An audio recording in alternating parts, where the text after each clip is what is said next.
여러분, 전 세계 인구 11월 15일 부로 80억 명을 넘어섰습니다. 80억 명을 11월 15일 부로. 와, 인구가 우리나라는 줄어들고 있고 일본도 줄어들고 있다고 하잖아요. 그런데 늘어나는 나라가 굉장히 많은 거예요. 80억 명까지 늘어나니까 와, 늘어나는 속도가 진짜 여러분 장난 아니죠. 실제로 말입니다. 뭐 아프리카, 그러니까 사하라 사막 이남 쪽, 예를 들어서 말입니다. 콩고 민주공화국이나 뭐 에티오피아 이런 데 많이 늘어나고 있어요. 그리고 아시아 중에서도 동남아시아 지역, 인도와 뭐 파키스탄, 필리핀 뭐 이런 데 여기도 지금 굉장히 많이 늘어나고 있습니다. 그렇게 늘어나니까 지금 인구가 80억 명을 넘어서기 시작했습니다. 그런데 이거는요, 시작이라는 거예요. 시작. 앞으로 인구는 더 많이 늘어난다는 거, 더 많이. 여러분 보시다시피 2022년 11월 15일에 지금 80억 명이잖아요. 그런데 2037년이 되면 90억 명이 되고요. 2050년이 되면 97억 명이 되고요. 2086년 중앙으로 봤을 때도 104억 명이 됩니다. 그러면 식량 위기가 어마어마하게 터질 거라고 저는 보이는 거예요. 왜?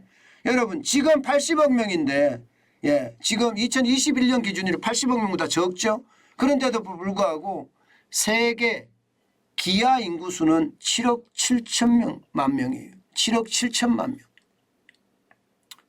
심각하죠. 80억 명이 안 됐을 때예요. 2021년까지 기준이니까요. 전 세계 인구의 거의 10% 가까이가 기아예요. 기아. 그러면 여러분 계속 늘어나면 어떻게 돼요? 계속 늘어나면 식량 정산이 그만큼 많이 돼야 되잖아요. 식량 정산이 그만큼 많이 될까요? 지금 기후변화 때문에 식량 정산이 될 가능성이 굉장히 낮습니다. 그런 차원에서 보면 여러분 이게 전 세계 기아 인구, 쉽게 말하면 굶어 죽는 사람 아니면 굶는 사람은 더 많아질 수밖에 없습니다. 이제 7억 7천만 명이 10% 정도 수준이라고 하면 당장 말입니다. 10% 수준으로 봤을 때 지금은 8억 명이 되겠죠. 2037년은 9억 명이 되겠죠. 9억 명이면 여러분 어마어마한 숫자예요. 어마어마한 숫자. 이게 장난이 아닙니다. 그리고 2050년이 되면 9억 7천 명이 되는 거고요. 2086년이 되면 10억 4천 명이 되는 거예요. 10%로만 잡았을 때. 이게 인구가 늘어나는 수치대로 이게 식량 증산도 그렇게 일어난다고 봤을 때 그렇다는 뜻이에요. 그렇지 않으면 어떻게 돼요? 더 많은 사람들이 굶어 죽을 수밖에 없는 게 현실이 될 거다 이렇게 이야기하는 겁니다. 여러분 이거 한번 보세요. 이게 여러분 줄어든다 하는 것은요. 라틴 아메리카나 유럽이나 오세아니아나 뭐 이런 쪽의 이야기입니다. 실제로 늘어나는 쪽은요. 아프리카나 아시아는 굉장히 빠른 속도로 늘어나고요. 북아메리카도 조금씩 늘어나긴 하지만 아시아나 아프리카에 비해서는 아주 심각합니다. 굉장히 적은 수치죠. 그런데 아시아는 이대로 가잖아요. 그러면 머지 않았습니다. 그렇게 오래 걸리지 않는다고 그래요. 중국보다 인도가 세계 인구를 앞설 날이 얼마 안 남았다는 거예요. 이대로 늘어나기만 한다고 하더라도 내년 가면 내년이에요. 올해도 아니고 내년 2023년이에요. 2023년에 가면 인도 인구가 중국 인구를 앞설 거라고 합니다. 인도 인구가 중국 인구를 앞설 거다. 그러면 어떻게 될까요? 저는 이렇게 되면요. 이제 인도도 곡물 수출을 많이 중단할 가능성이 큽니다. 사실 인도도 밀이나 콩이나 곡물 수출 굉장히 많이 하거든요. 그런데 곡물 수출이 점점 줄어들면 어떻게 될까요? 저는 심각한 상황까지 올 수 있다고 생각을 합니다. 안 그래도 말입니다. 곡물은 지금 여러분 보시다시피 가격이 장난 아닙니다.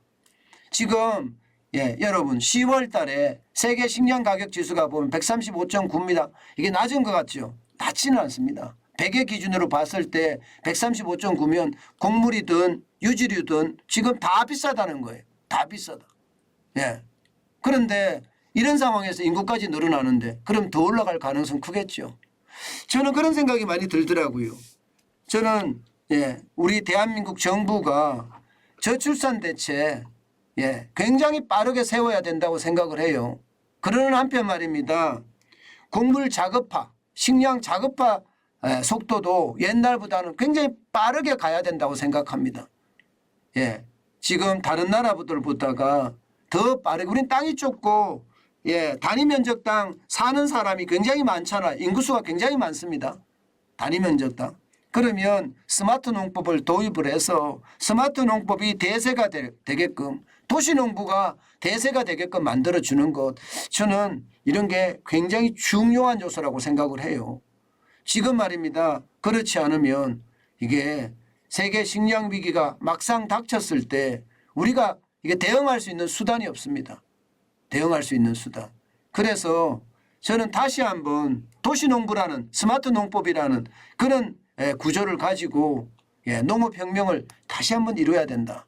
저는 그런 생각합니다. 그런 차원에서 보면 여러분, 아마 정관년 TV를 많이 보시는 분들도 내가 내 미래 세대를 위한다면 시골의 땅을 좀 사놓는 것도 방법이다. 저는 그런 생각합니다. 뭐 저야 시골 출신이니까 땅이 저는 있거든요. 그런 생각을 하면 지금 말입니다. 우리 미래 세대를 위해서 뭐 도시농법이 많이 바뀌겠죠. 스마트 농법이라고 해서 식량 공장이 만들어지고 뭐 야채 공장이 만들어지고 그렇게 만들어질 거라고 저는 생각은 하지만, 그렇다고 하더라도 공장에서 만들어진 것과 땅에서 만들어진 것 또 차이가 있을 수 있습니다. 그런 차원에서 본다면 여러분, 이 식량 위기에 아주 적절한 대응 우리도 조금씩 마련해 가야 되는 것은 아닌가, 저는 그런 생각까지 해 봅니다. 제가 너무 무리하게 생각하나요? 그렇지만 반드시 필요한 요소다. 저는 그런 생각도 하거든요.